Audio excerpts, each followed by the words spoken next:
तो hey Poki fans and welcome back. तो Poki fans, आज हम लोग बात करने वाले हैं कि अगर स्नोरलैक्स और स्लैकिंग में कभी बैटल होती है तो इन दोनों में से कौन सा पोकेमॉन जीतेगा।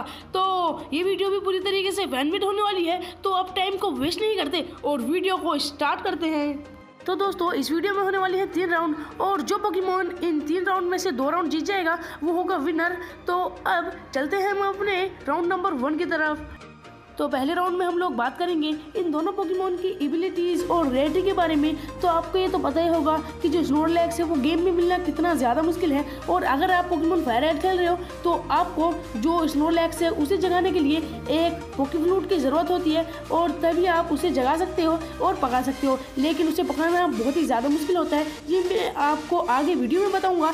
तो गाइस, अब हम बात करते हैं अपने स्नोरलैक्स की एबिलिटीज़ के बारे में। तो अपने स्नोरलैक्स के पास है 2 एबिलिटीज़, एक है इम्यूनिटी और एक है थिक फैट। तो अब हम बात करते हैं थिक फैट के बारे में कि ये क्या एबिलिटी है। तो इस एबिलिटी के चलते जो कोई भी पोकेमॉन अगर मूव यूज़ करता है, काफ़ी पावरफुल मूव यूज़ करता है, तो उसका जो 50% डैमेज है वो हमें कम लगेगा। तो इस तरीके से काफ़ी ज़्यादा अच्छी एबिलिटी है। और अब हम बात करते हैं इम्यूनिटी के बारे में। तो ये एक एबिलिटी है इम्यूनिटी। इस इम्यूनिटी एबिलिटी के चलते जो स्नोरलैक्स है वो पॉइजनिंग नहीं हो सकता, और जो स्नोरलैक्स है वो बैटल के आगे, मतलब गाइस आपको पता होगा बैटल खत्म होने के बाद भी अगर कोई हमारा पोकेमॉन पॉइजनिंग है तो वो उसकी डैमेज होता रहेगा, मतलब गाइस उसकी जो एचपी है वो गिरती रहेगी। तो इस एबिलिटी के चलते वो एचपी भी नहीं गिरती और जो पोकेमॉन है वो कभी पॉइजनिंग भी नहीं होता। तो इस तरीके से ये काफ़ी काम की एबिलिटी है। और अब हम बात करते हैं जो अपना स्लैगिंग है उसकी एबिलिटीज़ और रेट के बारे में।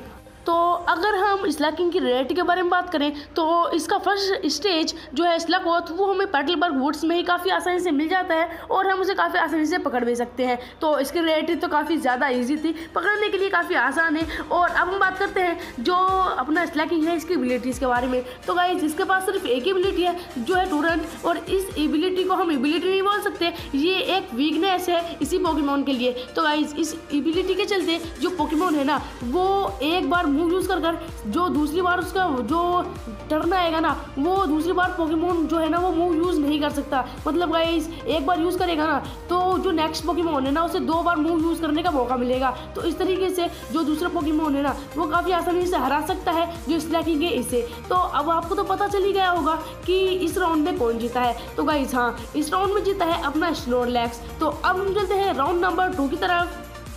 तो राउंड 2 में हम लोग बात करेंगे इन दोनों पोकेमॉनों के बेस स्टैट्स और मूव्स के बारे में। तो अगर हम बात करें इन दोनों पोकेमॉनों के मूव्स के बारे में तो ये दोनों पोकेमॉन ही काफ़ी अच्छे मूव सीख जाते हैं, और जो अपना स्नोरलैक्स है ना वो काफ़ी सारे जो नॉर्मल टाइप मूव्स हैं जैसे गैगा इम्पैक्ट जैसे मूव सीख जाता है, जहाँ जो अपना स्लैकिंग है वो काफ़ी सारे फाइटिंग टाइप मूव सीख जाता है। तो इस तरीके से मूव्स के मामले में जो अपना स्लैकिंग है वो आगे है, क्योंकि गाइस आपको तो पता ही होगा कि जो फाइटिंग टाइप होती है ना वो नॉर्मल टाइप पर इफेक्टिव होती है। तो अगर हम बात करें इन दोनों पोकेमॉन के बेस स्टैट्स के बारे में तो जो अपना स्नोरलैक्स है उसके बेस स्टैट्स कम है जो अपना स्लैकिंग है उससे, क्योंकि गाइस स्लैकिंग के बेस स्टैट्स कुछ ज़्यादा ही है, और वो स्लैकिंग के बेस स्टैट्स जो है ना वो सेलेबी, म्यू और डिओक्सी जैसे पोकेमॉनों से भी ज़्यादा है। तो आप सभी लोग तो समझ गए होंगे कि जो अपना स्लैकिंग है ना वो बेस स्टैट्स अपने पास कुछ ज़्यादा ही ओपी रखता है, ये तो आप सभी लोगों को पता ही है। और गाइस, अब हम बात करते हैं कि राउंड 2 में कौन जीता है। तो गाइस हाँ, वो तो आप सभी लोगों को पता ही है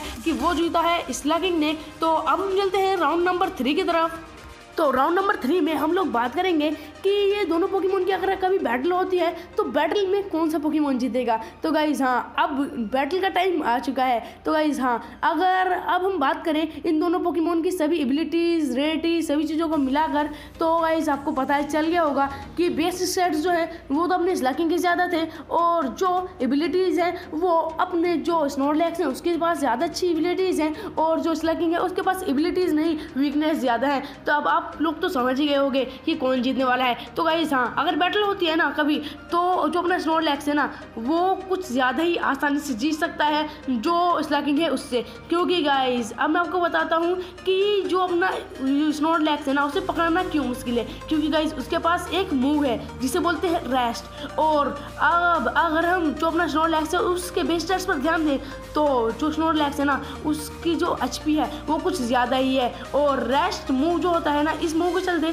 जो पोकेमोन है ना वो स्लीपिंग मतलब गाइस वो सो जाता है 2 टर्न के लिए, लेकिन गाइस उसकी जो हेल्थ होती है ना वो फुल हो जाती है। तो इस तरीके से उसका जो ये मूव है ना रेस्ट, ये कुछ ज़्यादा ही पावरफुल मूव बन जाता है उसके लिए। तो आप सभी लोग तो समझ गए होंगे कि जो स्नोरलैक्स है ना वो बहुत ही अच्छी स्ट्रैटेजी अपना सकता है इस मूव के साथ। और जो वो स्लैकिंग है ना उसकी जो वीकनेस थी वो 2 रन, और उस वीकनेस के चलते वो 1 टर्न तो खो देगा ना अपना। तो इस तरीके से वो आप जीत जाएगा हमारा स्नोरलैक्स, क्योंकि गाइस उसे मिलेंगे अपने पास 2 टर्न हर 1 टर्न के बाद। तो इस तरीके से जो स्नोरलैक्स है वो आसानी से जीत सकता है स्लैकिंग से। तो गाइस आपको क्या लगता है कि कौन सा जीतेगा, कमेंट से बता देना। तो इन्हीं सभी बातों को ध्यान में रखते हुए मैंने रखा है अपने स्नोरलैक्स को नंबर 1 पर, मतलब गाइस ये अब जीत चुका है तो यही जीता है। तो अगर आपको वीडियो अच्छी लगी हो तो लाइक करना, और वीडियो को अगर तुम्हें शेयर करना है जी करो तो शेयर कर देना, और चैनल को सब्सक्राइब भी कर देना अगर अभी तक नहीं करा है तो